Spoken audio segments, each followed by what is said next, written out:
रामकृष्ण हरी माऊली वारी पंढरीची या भागामध्ये आज आपण आलो आहे श्री संत ज्ञानेश्वर समाधी मंदिर येथे। तुम्ही बघू शकता आजूबाजूचा परिसर भाविकांची तर खूप गर्दी साचलेली आहे। आणि संत ज्ञानेश्वर हे 13व्या शतकातील मराठी कवी होते व संत होते। त्यांना ज्ञानेश्वर नावाने किंवा माऊली नावाने ओळखले जात होते।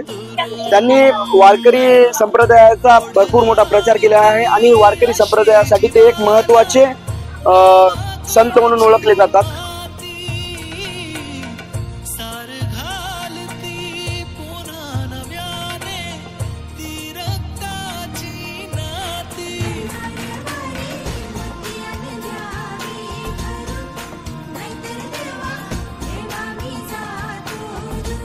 तर तुम्ही बघू शकता तुमच्या मागे दिसतात की एनडीआरएफ ची टीम जी आहे ती एकदम चांगल्या प्रकारे म्हणजे कार्यरत करत आहे। सर्व भाविकांकडे त्यांचं चांगल्या प्रकारे लक्ष आहे। जरी चुकून काही जरी इथं अपघात वगैरे जर घडला तर तुम्ही बघू शकता एनडीआरएफ ची टीम वगैरे एकदम प्रचंड ऍक्टिव्हपणे इथं कार्यरत आहे। आणि पोलीस प्रशासन पण सर्व जागेवर एकदम चांगल्या प्रकारे कार्य करत आहेत। लगभग आम्ही 4 तासाच्या वेळानंतर आम्हाला दर्शन झालेलं आहे आणि आम्ही आता माऊलीकडून इकडून प्रस्थान करत आहोत।